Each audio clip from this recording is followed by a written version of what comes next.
Hi, Mrs. Wild's class. This is Renee Brick. This is Sammy's mom. And I was going to read you guys Ladybug Girl. This is one of our very favorite books in our house.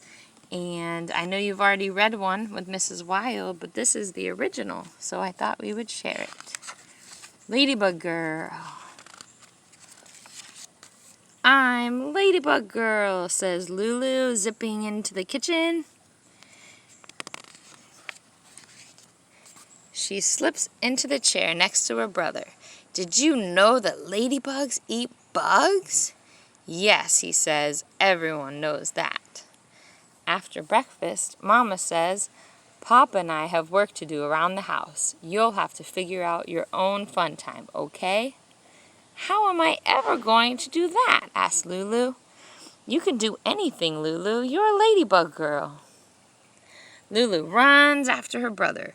Where are you going? I'm playing baseball with Sam and Max. Can I play too? She asked. No, you're too little, and bugs don't play baseball. With a sigh, Lulu wanders through the house, and Bingo follows. There's nothing to do. In the living room, there's a wall of books. Lulu can't read yet, but she knows her letters. She finds a lot of L's. More than 59, she thinks. And then she waters her avocado plant. She takes out her ruler to measure if it's grown. Some days it just doesn't seem to be getting any bigger. When Bingo gives Lulu the look, it's time to go outside. In the backyard, the grass smells sweet and is sparkly with dew. While Bingo snuffles about, Lulu discovers a line of ants marching over a rock. Is that rock in your way, ants? It's much too big for you to move, isn't it? She says. I can help you. I'm Ladybug Girl. And Ladybug Girl easily lifts the rock over her head and tosses it aside. Nothing can stop the ants now. Come on, Bingo, she says. Ladybug Girl has things to do. She runs across the yard to the pond. Her brother calls it a puddle, but she knows it's big, so big she can see the trees and sky inside the water. There might even be a shark in the deep part. Ladybug Girl jumps in anyway. Her next stop is the old crumbly stone wall. It definitely needs her help. She picks up the fallen rocks and puts them back on top. Now the wall is bigger and better than before. It's the perfect fort. Even the toppled over tree in the back of the yard can't stop her. Its roots look like angry snakes. But Ladybug Girl skips all the way down its trunk, not falling even once. She jumps down and lands with a bow. Ta-da, she says, and Bingo wags his tail.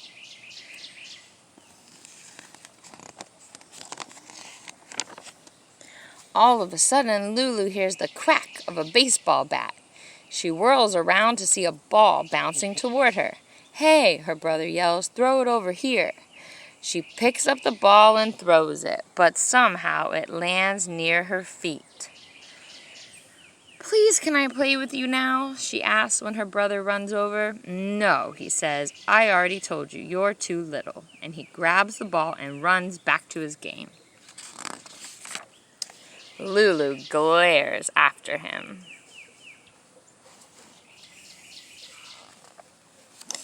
Lulu lies down, feeling the warm sun on her cheeks.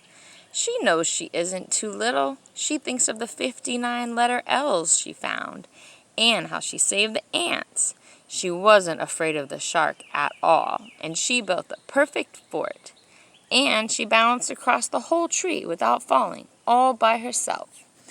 From out of nowhere, a gust of wind swirls the air with leaves. She jumps up to chase them. Ladybug Girl can catch leaves in mid-air. Ladybug Girl is definitely not little, she yells into the wind. Lulu runs up the hill to the apple tree and lifts herself onto the branch. She can see her brother and his friends playing baseball, and she hears them arguing. It doesn't really look like that much fun after all. Not the kind of fun Ladybug Girl has. She holds her thumb and her index finger a bit apart and squints through them.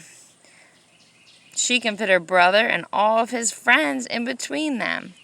I'm not little, she says. You're little. Lulu sits for a moment, listening to the singing sparrows and the squawky blue jays. When she hears Mama calling, she swings down and says, "Come on, Bingo, let's go inside and tell Mama and Papa about our morning." Feeling as big as the whole outdoors, Lulu stretches out her arms and flies down the hill with her wings bobbing behind her. The end.